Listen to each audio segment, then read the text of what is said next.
샬롬, 류 선생의 구속사 천국 열차, 유도순 목사님의 신구약 성경 파노라마를 낭독하는 시간입니다. 지금은 사무엘하 파노라마 14장입니다.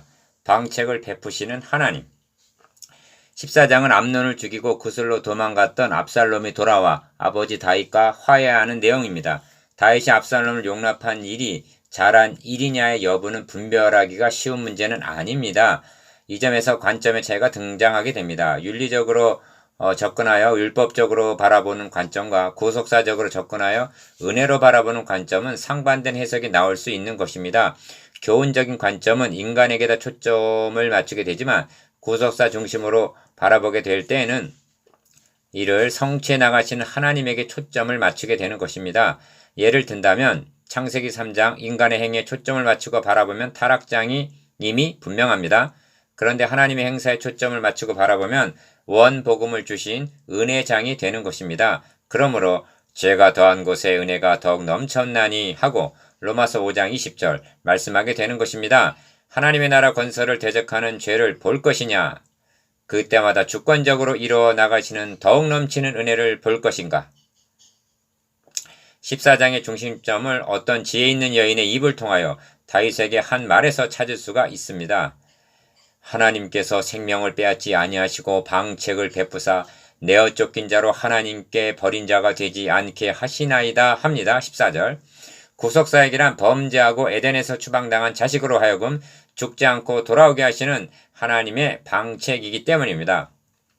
그러므로 본 단원의 주제가 방책을 베푸시는 하나님이 될 수가 있습니다. 그 방책이 무엇일까요? 두 단원으로 나눠 상고합니다. 첫째 단원 1절에서 20절 압살롬을 돌아오게 할 방책. 둘째 단원 21절에서 33절 왕이 압살롬과 입을 맞추니라. 첫째 단원 1절에서 20절 압살롬을 돌아오게 할 방책. 스루야의 아들 요압이 왕의 마음이 압살롬에게 향하는 줄 알고 1절 13장 39절에서 다윗 왕이 마음이 압살롬에게 향하여 간절하니 암논은 이미 죽었으므로 왕이 위로를 받았음이더라고 말씀한 바 있습니다. 3년이란 세월이 지나자 기왕에 죽은 아들보다는 살아있으면서도 만나지 못하고 있는 압살롬에게 향하는 마음이 더욱 간절했다는 것입니다. 요압이 이러한 왕의 마음을 알고 방책을 강구합니다. 왜냐하면 왕의 마음이 그토록 간절하지만 어떤 명분이 없이는 아들을 돌아오게 할 수 없었기 때문입니다. 한 지혜 있는 여인을 상주된 것처럼 상복을 입혀 다윗에게 들여보내면서 여차여차히 말하라고 지시합니다. 3절 요압이 베푼 방책은 이러합니다. 1. 자신은 남편이 죽은 참 과부라는 것과 2.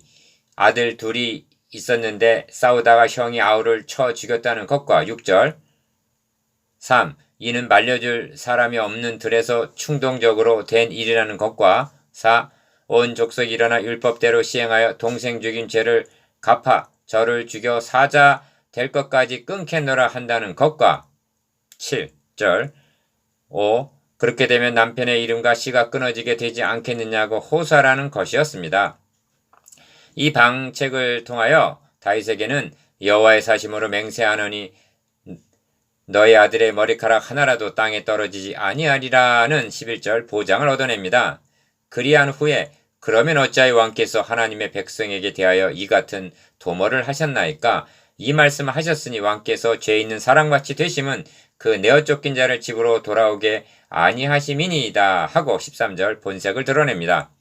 즉 왕께서는 내 자식은 용납하겠다고 말씀하시면서 어찌하여 왕의 아들에 대하여는 돌아오게 아니하느냐는 것입니다. 여인의 말 중에 중심점은 14절에 있습니다. 우리는 필경 죽으리니 합니다. 이는 인간의 연약성과 유한함을 나타내는 말입니다.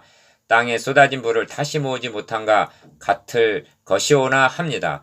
이는 암논은 이미 죽었으니 엎질러진 물과 같아서 다시 돌아오게 할 수는 없다는 것입니다.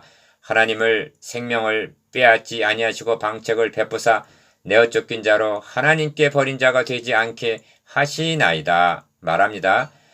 라고 말합니다. 이는 지혜 있는 여인의 말로 그치는 것이 아닙니다. 여기에 핵심이 있습니다.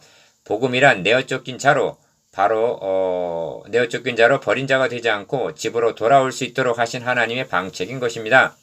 만일 다윗이 압살롬을 돌아오게 한 행사를 잘못한 일로 본다면 여인의 말은 다윗을 미혹하게 한 말로 취급이 되고 말 것입니다.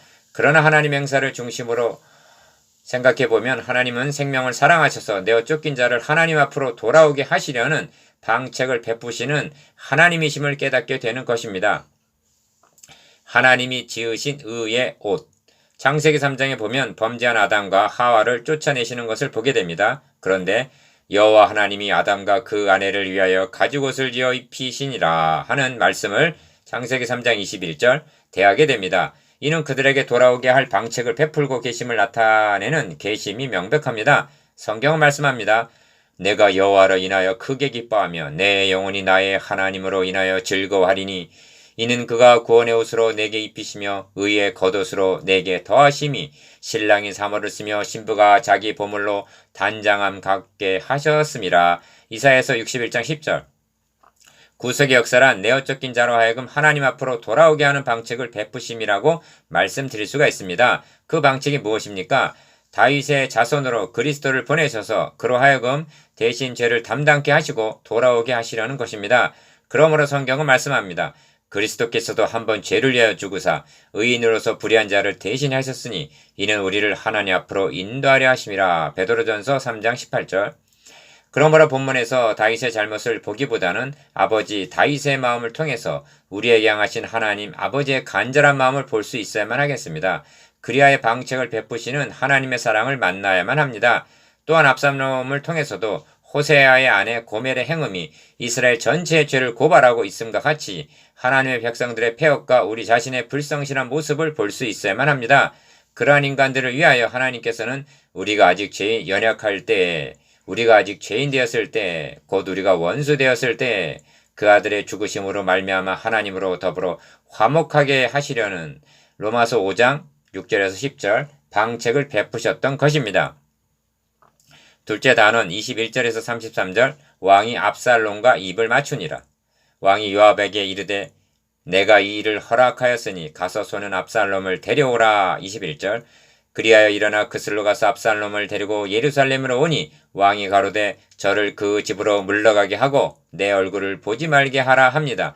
23절 24절 28절에 의하면 압살롬이 이태 동안을 예루살렘에 있으되 왕의 얼굴을 보지 못하였다고 말씀합니다.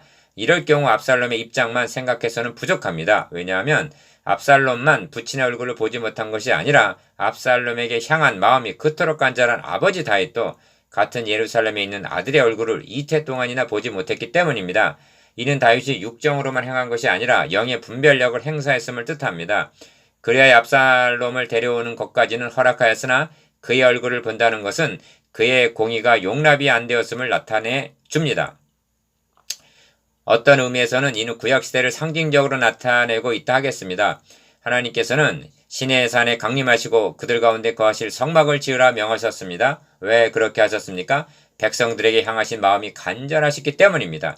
그러나 시내의 산에는 지경을 두어 이를 범하지 못하게 하셨고 성막은 가운데를 막으라 명하셨습니다. 왜 그리 하셔야만 했습니까? 본문대로 말하면 내 얼굴을 보지 말게 하라 하셨던 것입니다. 24절 내 얼굴을 보지 말게 하라. 온 이스라엘 가운데 압살롬같이 아름다움으로 크게 칭찬받는 자가 없었으니 저는 발바닥부터 정수리까지 흠이 없음이라는 25절의 말씀을 이 시점에서 말씀하고 있는 의도가 무엇일까? 이것을 압살롬에 대한 예찬으로 볼 수가 있겠습니다. 아닙니다. 있겠습니까? 아닙니다. 이처럼 아름답고 크게 칭찬받고 흠이 없던 압살롬이 어찌하여 이 지경이 되었는가 하는 탄식하는 의미가 있는 것입니다. 성경은 내가 나의 사랑하는 자를 위하여 노래하되 나의 사랑하는 자의 포도원을 노래하리라. 나의 사랑하는 자에게 포도원이 있으며 심히 기름진 사내로다. 땅을 파서 돌을 제하고 극상품 포도나무를 심었도다. 좋은 포도 맺기를 바랐더니 들포도를 맺혔도다. 이사야서 5장 1절 2절 고 탄식합니다. 대저만군의 여호와의 포도원은 이스라엘 족속이요 그의 기뻐하시는 나무는 유다 사람이라. 그들에게 의로움을 바라하셨더니 도리어 부르짖음이었도다고 이사야서 5장 7절 해설해 줍니다. 인류의 시조 아담을 하나님의 형상대로 지으심은 최고 걸작품으로 지으셨음을 의미합니다. 극상품 포도처럼 지음받은 인류의 시조가 하나님을 반역하고 추방당한 행위는 아버지의 기대를 저버린 압살롬과 조금도 다를 바가 없는 것입니다. 온 이스라엘 가운데 압살롬같이 아름다움으로 크게 칭찬받는 자가 없었으니란 말씀 속에는 궁계 일학처럼 아름답고 준수한 아들 압살롬에게 다윗이 기대하는 바가 이러했다는 뜻이 함의되어 있는 것입니다. 이태가 지난 후 요압의 중재로 왕이 압살롬을 부르니 저가 왕께 나아가 그 앞에서 얼굴을 땅에 대어 절하매 왕이 압살롬과 입을 맞추니라 합니다. 33절. 이는 그술에서의 3년과 예루살렘에서의 2년을 합한다면 5년 만의 화해였던 것입니다. 그런데 입을 맞추는 압살롬의 입술은 진실한 것이었던가?